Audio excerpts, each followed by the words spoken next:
चलिए आज के इस वीडियो में हम आपको पढ़ाने जा रहे हैं संस्कृत के 13 चैप्टर। जो बिहार बोर्ड की तैयारी कर रहे हैं और उनको संस्कृत से यदि डर लग रहा है तो मैं गारंटी तो दे ही सकता हूं कि आज के बाद से आपको डर नहीं लगेगा।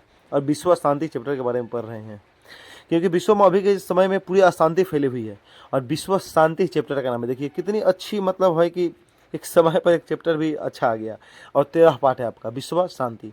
उसके बारे में हम लोग पढ़ते हैं और पूरे डिटेल से आपको बताते हैं, पूरा हिंदी मीनिंग आपको समझा देते हैं, तोड़ तोड़ कर आपके दिमाग में डाल देंगे ताकि कभी भी आपको ये चैप्टर भारी ना लगे और कभी भी ये चैप्टर आप भुला ना पाए।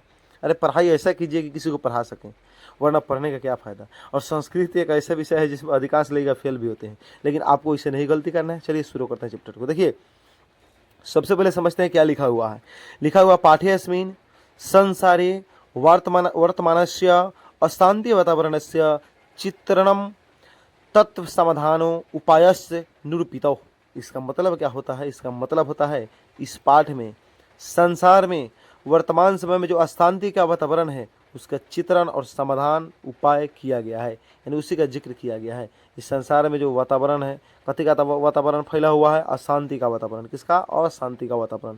यह बात आपको याद होना ही चाहिए कि एग्जाम में पूछेगा कि वातावरण अभी क्या चीज़ का है, संसार में कैसा वातावरण है, बोलिएगा अशांति का वातावरण है। ठीक है, यहाँ तक आपका क्लियर हो गया होगा। हम उम्मीद ही कर सकते हैं ना कि क्लियर आपका हो गया होगा। यदि वीडियो आपको अच्छी लग रहा हो तो मेरे चैनल को जरूर सब्सक्राइब कीजिएगा, वरना आप लोग भूल जाते हैं कि सब्सक्राइब नाम का भी चीज़ कोई होता है।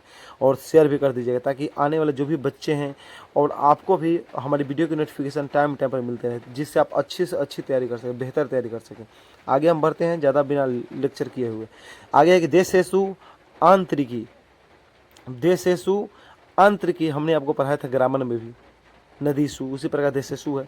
देशेषु आंतरिकी बाह्य च अशांति वर्तते। कह रहे कि देश की यदि बात की जाए तो अंदर और बाहर दोनों जगह अशांति ही अशांति है। इसका मतलब क्या है? जैसे भारत के मान लिए चीन से कोई दुश्मनी है तो बाहरी है, भारत से बाहर यानी देश की बाहरी अशांति हुआ। और यदि भारत के अंदर कोई अशांति होता है राज्य के लेकर के, तो भारत के अंदर की अशांति माना जाता है। मान लीजिए बिहार और उत्तर प्रदेश में झगड़ा हो जाए तो अंदर की, देश के अंदर की अशांति होगा। ठीक है, अशांति बरतते यानी देश के यदि अंदर और बाहर दोनों देखा जाए तो सिर्फ अशांति का माहौल है। किसका माहौल है? अशांति का। आपको एग्जाम में बिल्कुल नहीं डरना है क्योंकि हम पढ़ा रहे हैं आपको संस्कृत, और संस्कृत जब हम पढ़ा देंगे डायरेक्ट दिमाग में तोड़ करके डाल देते हैं। ठीक है, यहाँ पे आप लोग जरूर ध्यान रखिएगा। ठीक है, अब आगे बढ़ते हैं, थोड़ा ध्यान दीजिएगा। आगे कि ताम उपेक्षा न कश्चित स्वजीवनम ने तुम समर्थ। कह रहा है कि इसको उपेक्षा करके किसी भी जीवन को जीने में समर्थ नहीं है व्यक्ति। यानी ऐसा कोई नहीं है जगह जहाँ पे अशांति नहीं है। और अशांति को छोड़ करके यदि कोई चाहे कि हम जिंदगी जी ले तो हो ही नहीं सकता, क्योंकि हर जगह शांति मिलेगा आपको। जहाँ सुख है वहाँ पे दुख जरूर है। वहीं अशांति के बारे में बात किया गया है कि हर जगह अशांति है आपको। ठीक है, अब आगे थोड़ा बढ़ लेते हैं और हम इसके बारे में देख लेते हैं आगे क्या लिखा हुआ है। देखिएगा, आप लोग संस्कृत को पढ़ने की कोशिश कीजिएगा, क्योंकि नहीं पढ़िएगा तब तक कैसे होगा। देखिए हिंदी जो होता है ना वही संस्कृत है मानी होता है, सिर्फ हलंत विसर्ग रहता है और कुछ कुछ वर्ड डिफिकल्ट होते हैं जिसको संधि विच्छेद करके पढ़ा जाता है। आगे बढ़ते हैं, देखिएगा यहाँ पे लिखा हुआ है कि स्वयं अशांति ही सर्वभौमिको वर्तते अति दुख से विषय। यानी अशांति जो है एक दुख का विषय है। कोई ऐसा थोड़े सब कोई ऐसा थोड़े चाहेगा कि हमारे देश में कला हो जब तब, चाहे हमारे घर में ही कला हो, कोई नहीं चाहता है। इसीलिए अशांति क्या है? कला है। और कला क्या है? दुख का विषय है। एग्जाम में पूछेगा कि दुख का विषय क्या है? अशांति। अशांति किसका विषय है? दुख का विषय। एग्जाम में पूछा भी होगा क्वेश्चन, देख लीजिएगा क्वेश्चन में पलट करके। आगे बढ़ते हैं। आगे सर्वे जना तया अशांत्य चिंतता संति। इसका मतलब हुआ कि सभी लोग जो है अशांति को लेकर के चिंतित है। सभी लोग किसको लेकर चिंतित है? अशांति को लेकर के।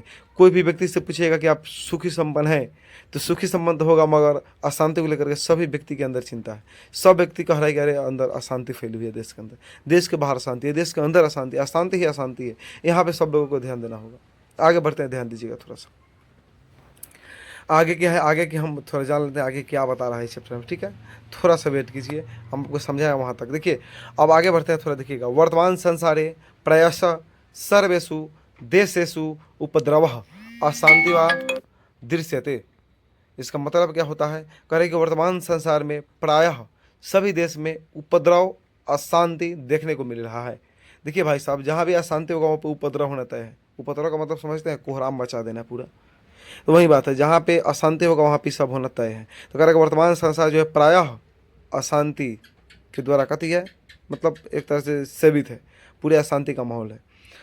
आगे बढ़ते हैं। क्वचिदेवो शांतम वातावरणम वर्तते, कह रहा है कि कहीं जगह है जहाँ पे शांति नहीं है, कहीं भी जगह है, छोटा सा जगह है वहाँ पे शांति होगा। मान लीजिए जब पूरे विश्व में घूमते हैं तो कोई बिरले भागे ऐसा जगह होगा जहाँ पे शांति होगा, वरना हर जगह क्या है आपका अशांति ही अशांति है। इसी बात को हम लोग को समझते चलता है, ठीक है। चलिए, तो अशांति के कारण किसका विषय उत्पन्न हो गया? दुख का विषय। आगे बढ़ते हैं, थोड़ा ध्यान दीजिएगा। क्वचित देशस्य आंतरिकी, देखिए हम थोड़ा हाईलाइट आपको कर देते हैं यहाँ पे ताकि बेहतर तरीका से आप समझ पाए हम कहाँ पढ़ रहे हैं, ठीक है। चलिए हम हाईलाइट करने की तरफ चल रहे हैं, आप देखिएगा वहाँ से ध्यान से, ठीक है। थोड़ा इसको स्लाइड को ऊपर की तरफ कर लेते हैं ताकि आपको देखने में बहुत बेहतर तरीके से दिखाई दे। देखिए हम यहाँ तक पढ़ा दिया आपको, क्वचिदेव शांतम वातावरणम वर्तते, ठीक है। अब आगे थोड़ा देखिए, क्वचित देशस्य आंतरिकी, क्वचित देशस्य आंतरिकी, हम जहाँ तक अंडरलाइन किया वहाँ तक समझिएगा आप। आंतरिकी समस्या आश्रित कलहो वर्तते, कह रहा है कि आजकल देश में यदि बात किया जाए आंतरिक समस्या कलह, यानी आंतरिक समस्या देश की क्या है अभी के समय में? कलह है, यानी कलह के कारण ही अशांति फैली हुई है। और अशांति का मतलब ही है कलह उत्पन्न होना। यदि किसी के यहाँ अशांति है, यानी अशांति का मतलब क्या हुआ? यानी शांति नहीं है। तो शांति नहीं है तो क्या है? कलह है वहाँ पे, तो कलह फैली हुई है। आगे बढ़ते हैं, तेन शत्रु रजानी मुद्द मनानी कलहम वर्धयंती, कह रहा है कि और शत्रु जो राज हैं वो कलह उत्पन्न करके खुशियाँ मना रहे हैं।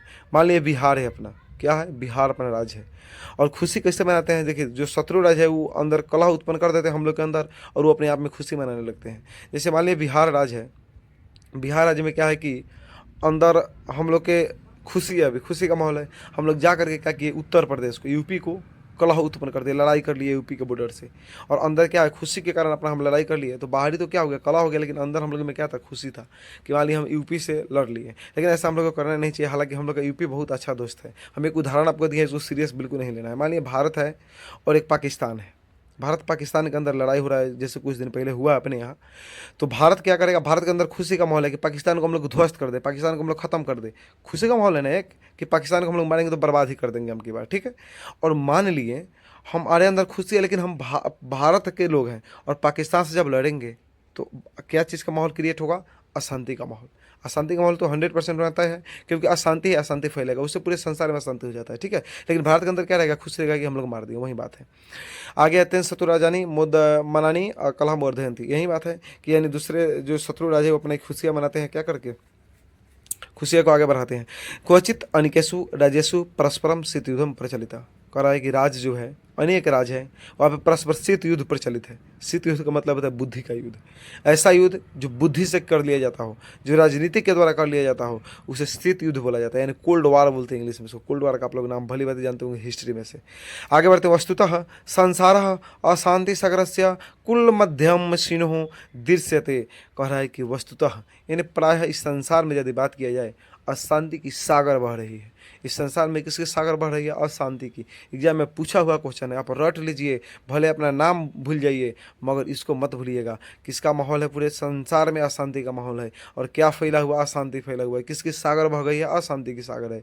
अरे अशांति की जगह पर ज्ञान का सागर बहा होता तो शायद सभी मतलब देश वहाँ पे बहुत आगे बढ़ चुके होते, मगर यहाँ पे अशांति है। अशांति मानव विनाशनाय कल्पते, कह रहा है कि कल्पते, यानी अशांति जो है मानव के विनाश का कल्पना करता है। यानी मानव के यदि विनाश भी संभव है तो किसके कारण है? अशांति के कारण। यानी अशांति से मानव का विनाश हो सकता है, विकास नहीं, विनाश, याद रखिएगा। तो अशांति व्यक्ति को नहीं करना चाहिए, मगर क्या कीजिएगा, कुछ ऐसा मामला ही हो जाता है जो होने का तय हो जाता है। आगे बढ़ते हैं, अध्या विश्व विध्वंस का स्तराणी बहु आविष्कृतानी संति, करे कि आज के समय में यदि बात किया जाए, आज के विश्व में बात किया जाए, नए टेक्नोलॉजी के ज़माने में बात किया जाए और नए तकनीक को लेकर के आज इतने बड़े बड़े शस्त्र, इतने डेवलप शस्त्र के आविष्कार हो चुके हैं जो क्षण भर में पूरे मानव जाति को विनाश कर देंगे। अब देखिए, जैसे मान लीजिए एटम बम है अपने यहाँ, क्या है? Atom bomb. मान लीजिए आविष्कार इतना डेवलप हो गया, मान लीजिए एटम बम है अपने यहाँ, उसको लेकर के हम पाकिस्तान पर फेंक दें और बोलेगा कि पाकिस्तान को बार बार क्यों टारगेट कर रहे हैं, पाकिस्तान हम लोग का दुश्मन है इसीलिए। और हम लोग मान लीजिए उसको टारगेट कर देते हैं और पाकिस्तान पर यदि फेंक देते हैं तो ये क्या है? एटम जो बम है वो नए आधुनिक टेक्नोलॉजी की है। आप कहिएगा कि आधुनिक कैसे, बहुत पहले बना था। अरे भाई, हम हिस्ट्री के हिसाब से आपको नहीं पढ़ा रहे हैं, आपको संस्कृत के हिसाब से पढ़ा रहे हैं। तो आप मतलब माने तो डेवलप टेक्नोलॉजी है कि फेंकने के बाद बर्बाद हो जाएगा। तो वही बोल रहा है कि बहु आविष्कृतानि संति तैरेवो मानवनाशम, इसका मतलब हुआ कि ये मानव का क्या कर देगा? क्षण भर में नाश कर देगा आधुनिक टेक्नोलॉजी। आगे बढ़ते हैं, अशांते कारणम तस्य निवारणे उपायस्य सावधानतया चिंतनीय, इसका मतलब हुआ अशांति के कारण अशांति जो है एक कारण बना हुआ है। किसका कारण है? सब व्यक्ति को अशांति को निवारण करने का मतलब कारण बन चुका है। व्यक्ति को अशांति का निवारण कर लेना चाहिए सावधानी पूर्वक, ये चिंता का विषय बना हुआ है। कारण देखिए यहाँ पे मतलब कह रहा है कि जो ये निवारण का उपाय करना चाहिए व्यक्ति को, यानी जो अशांति फैले वो काहे फैला है इसका पता लगा लेना चाहिए, पता लगा के निवारण कर देना चाहिए। हालांकि हम आगे इसमें देखेंगे तो श्लोक में स्पष्ट लिखा हुआ है कैसे उसका निवारण करना है। कारण ज्ञात है, यानी कारण ज्ञात करके यानी पता लगा लेना चाहिए कि काहे के कारण अशांति है, काहे झगड़ा हो रहा है, काहे मारपीट हो रहा है। कारण ज्ञाते निवारणस्य उपायो अपि ज्ञाते इति नीति है, यानी यह नीति हम लोग का होना चाहिए कि कोई भी कारण से मतलब अपने यहाँ अशांति फैली हुई है उसका तुरंत हम लोग निवारण कर ले, उपाय लगा करके कोई ज्ञात कर ले और हम लोग शांति का माहौल क्रिएट करें, ज़्यादा बेहतर होगा। आगे बढ़ते हैं। देखिएगा आप लोग को जहाँ भी प्रॉब्लम होगा बिना डाउट के साथ, बिना संकोच के साथ आप लोग जरूर नीचे कमेंट कर दीजिएगा, ताकि हमको मालूम चल सकेगा कि हमारी कहाँ कमी रह गई और आप लोग को कहाँ समझ में नहीं आया, ताकि आने वाले अगले वीडियो में हम काफ़ी सुधार करेंगे आप लोग के लिए। ठीक है, देखिए और बार बार हम यही बात कहना चाहेंगे आपसे कि सब्सक्राइब जरूर कीजिएगा, वरना आप लोग देख करके छोड़ देते हैं, गलत बात है। आगे बढ़ते हैं। आप लोग के लिए इतना मेहनत करना पड़ा, समझ रहे हैं। वस्तुतः द्वेषः असहिष्णुता च अशांति कारण द्वयम्, इसका मतलब क्या हुआ समझिए। कह कि वस्तुतः यानी प्रायः, आप लोग जानते हैं ना हिंदी में, प्रायः द्वेष के दो कारण है, सॉरी प्रायः अशांति के दो कारण है। कितने कारण? अशांति के दो कारण, द्वे कहा जा रहा है बार बार, इसके लिए माफ़ कीजिएगा। दो कारण है अशांति के। कितने कारण है? दो, एक द्वेष और एक असहिष्णुता। एक द्वेष और एक असहिष्णुता, याद रखिएगा, एग्जाम में पूछेगा अशांति के कितने कारण है? दो कारण है। कौन कौन है? द्वेष और असहिष्णुता। आगे बढ़ते हैं, ठीक है, वरना ज़्यादा समय लग जाएगा। चलिए आगे बढ़ते, देखिए ध्यान दीजिए। लेकिन इतना बात याद रहना चाहिए कि अशांति के दो कारण हैं, असहिष्णुता और द्वेष। द्वेष और असहिष्णुता, ये सब बात याद आपको होना ही चाहिए, क्योंकि हम रिवाइज कराते चलेंगे ताकि आपका बेहतर से बेहतर मतलब नॉलेज हो सके। आपको डीप नॉलेज लेना है, ऊपर की मतलब किताब रट के नहीं जाना एग्जाम में। एग्जाम में चैप्टर समझ के जाना है, कंक्लूजन पूरे निकाल करके जाना है, ताकि वहाँ पे जाके फोड़ कर रख दे एग्जाम में क्वेश्चन को। आगे बढ़ते ध्यान दीजिएगा। एको देशा अपरस्य उत्कर्षम दृष्टवा दृष्टि तस्य देशस्य उत्कर्ष नशाय निरंतरम प्रत्येते। इसका मतलब समझते हैं कितना आसान है। एको देश है, यानी एक देश, अपरस्य उत्कर्ष, एक देश दूसरे देश के उत्कर्ष को देख करके, दूसरे देश की खुशी को देख करके चाहता है कि उसकी खुशी हम कैसे नष्ट कर दे। अरे अपने ही देखिए ना गाँव में, आप यदि आगे बढ़ते हैं तो आपको पड़ोसी चाहता है कि कैसे उसको विनाश कर दे। सेम वही कंडीशन है सबके साथ। अपने देश है तो दूसरे देश के साथ ही ना करेगा। मान लीजिए देश है तो अपने अंदर के लोग के साथ थोड़े करेगा। तो कह रहा है कि कोई देश, एक देश है जो दूसरे देश की उन्नति को देख करके क्या करना चाहता है, उससे उसकी उन्नति को बर्बाद कर देना चाहता है, ताकि वो आगे नहीं बढ़ सके, और निरंतर उसी प्रयास में रहता है ताकि उसकी उत्कर्ष को हम कैसे खत्म कर दे, उसकी खुशी को हम कैसे खत्म कर दे। एग्जाम में पूछेगा क्वेश्चन आपसे, एक देश दूसरे देश की क्या देख करके जलने लगते हैं? उत्कर्ष को देख करके। किसको देख करके? उत्कर्ष को देख करके। आपको इतना बात याद होना चाहिए। हम आगे बढ़ते हैं, ज़्यादा समय न लेते हुए ध्यान दीजिएगा। लगभग 50% कवर हो गया। इमौ 200 परस्परम वर्म उत्पाद वैर उत्पाद, गलत बात। इमौ 200 परस्परम वैर उत्पाद्यतः, कह रहा है कि ये जो दोष है परस्पर वैर का उत्पादन करता है। वैर का उत्पादन का मतलब कि वैर को बढ़ाता है। स्वार्थ च वैरम प्रवर्ध्यति, प्रवर्ध्यति का मतलब होता है स्वार्थ च, कह रहे कि स्वार्थ के कारण ही वैर की उत्पत्ति हो रही है, और स्वार्थ के कारण ही व्यक्ति में वैर फैल रहा है। इसलिए स्वार्थ नहीं करना चाहिए, लोगों के लिए भी सोचना चाहिए। हम ही नहीं कहते हैं कि मतलब बिल्कुल स्वार्थ पर रहिए, नहीं, लोगों के लिए भी सोचिए। अरे आप तो आगे बढ़ते हैं। स्वार्थ प्रेरितो जन अहम भावेन, उसके बाद यहाँ पे कट चुका है थोड़ा, आप लोग वहाँ पे मैनेज कर लीजिएगा देख करके। धर्म जाति संप्रति क्षेत्रम भाषा व न सहते, कह रहे कि स्वार्थ से प्रेरित होकर के व्यक्ति अहंकार में, अहम भावेन का मतलब होता है अहंकार में, अहंकार में व्यक्ति को अपनी संप्रति क्षेत्रम भाषा न सहते, दूसरे की जाति धर्म और भाषा को न सहन कर पाते हैं। वो इतने अहंकार में डूब चुके हैं। व्यक्ति को अहंकार नहीं करना चाहिए, क्योंकि अहंकार तो रावण का नहीं चला, हम लोग तो इंसान है भाई साहब इस दुनिया में। आत्मनः एवं सर्व उत्कृष्ट मिति मन्यते, कह रहा है कि अपने आप को आत्मनः का मतलब अपने आप को, ये वह अपने आप को क्या करते हैं? दुनिया के सबसे उत्कृष्ट मानते हैं, सर्वश्रेष्ठ मानते हैं। यानी मैं ही, वो बोलते हैं कि मैं ही समय हूँ, मैं ही काल हूँ, सब कुछ अपने आप को ही समझ लेते हैं। ना जाने लोग में कितनी अहंकार हो चुका है। ये सब आप लोग पढ़ रहे हैं तो कम से कम इसको दूरी करिएगा। राजनीतिक अत्र विशेषण प्रेरक, देखिए आप लोग पढ़ रहे हैं तो ज़्यादा कोशिश कीजिएगा कि आप किताब को रखें सामने, ताकि इसमें कुछ कुछ वर्ड कट भी जाते हैं, क्योंकि वो थोड़ा पे एडिटिंग करते समय हो जाता है दिक्कत। सामान्यो जन न तथा विश्वसनपि बलेन प्रेरितो ज्ञायते, कह रहा है कि राजनीति के क्षेत्र में यदि बात करते हैं विशेष रूप से, तो क्या होता है? बलपूर्वक, बल जिसके पास है वही चुनाव जीतता है, और बल के कारण व्यक्ति को प्रेरित किया जाता है, दबाव दिया जाता है। अर्थोपदेशः बलपूर्वकम निवारणीय परोपकारम इति यदि प्रवृत्ति। कह रहा है कि परोपकार की प्रवृत्ति हर व्यक्ति में होनी चाहिए। परोपकार की प्रवृत्ति के कारण ही व्यक्ति आगे बढ़ सकता है। यदि आपको आगे बढ़ना है ना, कोई भी चीज़ में जल्दी सफलता प्राप्त करना है, परोपकार कीजिए। परोपकार कीजिएगा ज़्यादा बेहतर होगा। परोपकार नहीं कीजिएगा आप आगे मतलब बहुत टाइम लग जाएगा आपको बढ़ने में। इसलिए दूसरे की सहायता कीजिए। भगवान आपको भेजबे किए हैं टेंडर बना करके, आप एक प्रकार के वहाँ पे मतलब एक तरह से मानिए तो डीलर बन के आए हैं किसी का हेल्प करने के लिए। आगे बढ़ते हैं, सुनिएगा। महापुरुष विद्वांसः चिंतकाश्च न बिरला संति। कह रहा है कि इस दुनिया में अत्र यानी यहाँ पे महापुरुष विद्वान और चिंतक न बिरला संति यानी बिरले भागी नहीं दिखाई देता। उसकी कोई कमी नहीं है यहाँ पे। एक से एक महान, एक से एक विद्वान और एक से एक चिंतक यहाँ पे हुआ। भगवान बुद्ध जैसे, भगवान महावीर जैसे यहाँ पे लोग पैदा हुए इस धरती पे। ठीक है, आगे बढ़ते। हम ये नहीं कहते हैं कि भारत की धरती पर ही पैदा हुए। अरे भाई साहब, इस धरती पे यानी संसार में पैदा हुए। ठीक है, यहाँ पे आप लोग गलत मीनिंग भी लोग बहुत इसमें बच्चे निकाल लेते हैं और कहते हैं कि सर गलत बता दिए। सब चीज़ नहीं होनी चाहिए। आप लोग हर चीज़ को रिलेट करके समझिएगा। ठीक है, तो कह रहा है कि इस महापुरुष इस दुनिया में यदि बात करें तो एक से एक विद्वान, एक से एक चिंतक, एक से एक चिंता करने वाले व्यक्ति, चिंतन जो करते हैं, सोचते समझते हैं, वैसा लोगों की यहाँ पे कमी नहीं है। न बिरला संति यानी वैसे लोगों की यहाँ पे कमी नहीं है। बिरला का मतलब होता है कमी। ठीक है, आगे बढ़ते हैं। देखिए, कोई भी वर्ड है उसका हर रिस्पेक्ट में अलग अलग मीनिंग आ सकता है, तो इसलिए आप लोग इसको एथी ना लीजिएगा। ठीक है, तेषा कर्तव्यमिदम यत जने जने समाजे समाजे राजे राजे परमार्थ वृत्ति जनयु। हर व्यक्ति में, जन जन में, लोग लोग में, समाज समाज में, राज राज में परामर्थ की वृत्ति होनी चाहिए।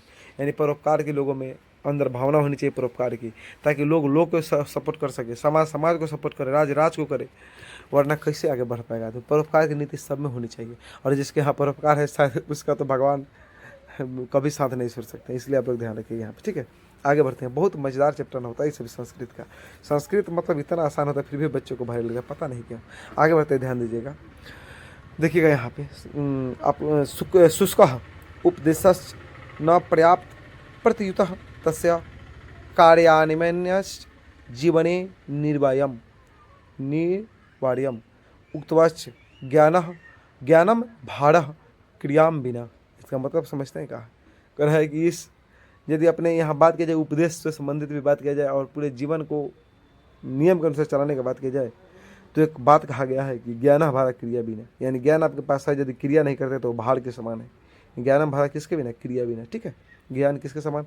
ज्ञान मतलब क्रिया के बिना कहते हैं समान है, भाड़ के समान है। उसी प्रकार जिस प्रकार से विधवा स्त्री को कोई आप आभूषण पहना दीजिए उसको भाड़ लगेगा, उसी प्रकार से यदि आपके पास ज्ञान है और उसका सही उपयोग नहीं कर रहे हैं तो आपके क्या है, भाड़ के समान है। आगे बढ़ते देखिएगा। देशानाम मध्ये च विवादान शमयितुमेव संयुक्त राष्ट्र संघ प्रभृत्य संस्था संति। कह रहा है कि सभी विवाद के लिए, सभी विवाद को निपटाने के लिए देश के अंदर संयुक्त राष्ट्र नाम का एक संस्था स्थापित किया गया जिसको यूएनओ कहा जाता है। समझते हैं ना आप लोग? यूएनओ कहा जाता है, शायद इसका full form United Nation Organization होता है। आप एक बार देख लीजिएगा अपना, यही होता होगा। आगे बढ़ते हैं, चलिए हम इंग्लिश की बात नहीं कर रहे हैं, नहीं आपको दूसरे विषय संस्कृत है। काले काले आशंकितमपि विश्वयुद्धम निवारणयन्ति। कह रहा है कि समय समय पर व्यक्ति को क्या करना चाहिए? विश्व युद्ध का निवारण कर देना चाहिए। विश्व युद्ध होने से अशांति फैलता है। जानते हैं ना, विश्व युद्ध हुआ था तो एक मित्र राष्ट्र, एक ध्रुवीय राष्ट्र हुआ था, जिस समय भारत को लड़ाने के लिए अंग्रेजों ने कम नहीं किया था कि भारत किसी तरह जापान से लड़ ले, और बहुत सारा कोशिश किया था। आगे बढ़ते हैं, उसके खाली हिस्ट्री की चीज़ें आगे बढ़ते हैं। कह रहे भगवान बुद्धे पूरा काले एवं वैरेन वैरण से समनम असंभव प्रत्युमान। भगवान बुद्ध कहते हैं कि कोई भी वैर है आपको, कोई भी झगड़ा है तो झगड़ा से खत्म नहीं कर सकते हैं, उसको प्रेम से आप खत्म कर सकते हैं। यदि आप चाहते हैं किसी के यहाँ झगड़ा है और फिर हम झगड़े से खत्म कर ले तो असंभव है भाई साहब। भगवान बुद्ध का कहना है। एग्जाम में पूछेगा कि वैरेन वैरण से समनम असंभवम प्रोक्तवान किसने कहा था? भगवान बुद्ध कहे थे। देखिए भगवान बुद्ध इतना बड़ा ज्ञानी थे, काहे नहीं कहेंगे। देखिए उन्होंने कहा था कि प्रेम से किसी चीज़ को जीता जा सकता है और प्रेम से किसी चीज़ को ख़त्म किया जा सकता है। ठीक है, तो इसीलिए जहाँ प्रेम करना सीखिए। कहा गया है, कबीर जी कहते भी हैं कि पोथी पढ़ी पढ़ी जग मुआ पंडित भय न कोय, 2.5 अक्षर प्रेम का पढ़े से पंडित होए। वही कहानी है, पोथी पढ़ के जग मर गया, लेकिन दुनिया में मर गया लोग, लेकिन अभी तक पंडित नहीं हुआ। लेकिन जिसके अंदर 2.5 अक्षर का प्रेम अक्षर है, जिसको मालूम हो गया प्रेम शब्द है, वो पूरा पंडित के समान है।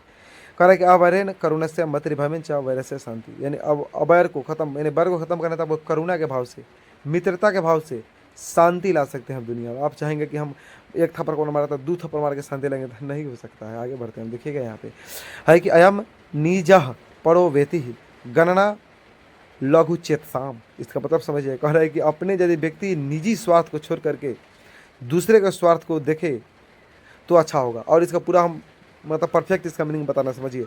अयम निजः परो व्यक्ति गणना लघु चेतसाम, इसका मतलब हुआ कि व्यक्ति अपने जो अपने बारे में सोचता है वो व्यक्ति क्या है, छोटे हृदय वाला है। सिर्फ अपने फेर में रहता है वो व्यक्ति सच्चे छोटे हृदय वाला है। उदार चरित्र नाम तू वसुधम कुटुम्बकम, उदार चरित्र के जो व्यक्ति हैं वो वसुधैव कुटुम्बकम के नाते से रहते हैं। इसका मतलब हुआ वो पूरे संसार को परिवार मानते हैं। उदार जो चरित्र वाले व्यक्ति है पूरे संसार को क्या मानते हैं, परिवार मानते हैं, ठीक है, उदार चरित्र वाले व्यक्ति। तो हम लोग की जो भारत है वो वसुधैव कुटुम्बकम के नाते रहते हैं हम लोग, भारत के लोग, क्योंकि हम लोग सभी लोगों को प्यार करते हैं और सभी लोगों को एक अपना परिवार मान के चल लेते हैं। देखते हैं दूर तुम कोई हंस के क्या बोलता है, हम लोग का परिवार ही समझ लेते हैं उसको, समझ रहे बात। तो वही कह रहा है कि जो अपने बारे में सिर्फ सोचता है वो तो छोटा हृदय वाला का काम है। हम लोग तो उदार चरित्र वाले जो व्यक्ति होते हैं वो वसुधैव कुटुम्बकम के नाते जीते हैं, यानी वो पूरे संसार को अपना मान लेते हैं। परपिंडनम आत्मनाशाय जयते, करके परपिंडन आत्मा नाश के लिए होता है, आत्मा का नाश कर देता है। परपिंडन किसके, आत्मा नाश हो जाता है उससे, परपिंडन से, ठीक है। यानी परपिंडन यदि करते हैं, परपिंडन दूसरे की यदि आप इसमें आप सेवा करते हैं तो आत्मा के नाश होने से बचा सकते हैं। परोपकार शांति करना भवती, परोपकार करने से शांति होती है। परोपकार करने से क्या होती है, शांति। शांति का कारण क्या है, परोपकार करना।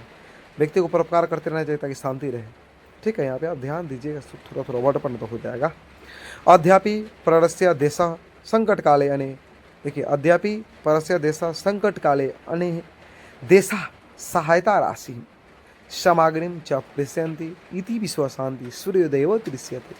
कह रहा है कि आज की यदि समय में देखा जाए तो देश यदि एक देश दूसरे देश को सहायता राशि सामग्री प्रदान कर देता है तो विश्व में इसे शांति हो सकती है और इस शांति का सूर्योदय होता हुआ माना जाएगा। यदि मान लिए कोई अपना ही देश और दूसरे को सहायता कर देता है तो उसे माना जाएगा कि विश्व में शांति फैल रहा है, अब अशांति खत्म हो रहा है, शांति का सूर्योदय हो रहा है।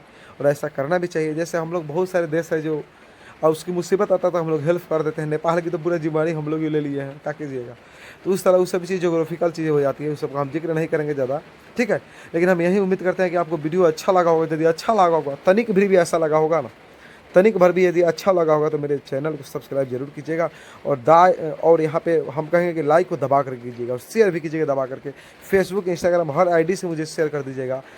ये जान करके मुझे अच्छा लगेगा कि आप लोग मुझे बहुत प्रेम करते हैं, प्यार करते हैं, सपोर्ट करते हैं। और आगे आपकी जो भी वीडियो हम जो भी आपकी सिलेबस हम कवर करने की कोशिश करेंगे, ऐसे में आप लोग कमेंट करके बताइएगा आपको संस्कृत पढ़ के कैसा लगा और क्या इससे पहले इतना प्यार से आप संस्कृत कभी पढ़े थे और क्या आपको पढ़ने अब नहीं आएगा जब हम हैं तो, ठीक है। मिलते हैं आपसे अगले वीडियो में, ठीक है। तब तक के लिए बहुत बहुत धन्यवाद आप लोगों का, क्योंकि इतना तक जो वीडियो देख लिए होंगे वो तो सब्सक्राइब जरूर ही कर देंगे। इसमें कहने की क्या बात है, आप लोग तो बहुत प्यारे इंसान हैं, ठीक है। मिलते हैं आपसे अगले वीडियो में।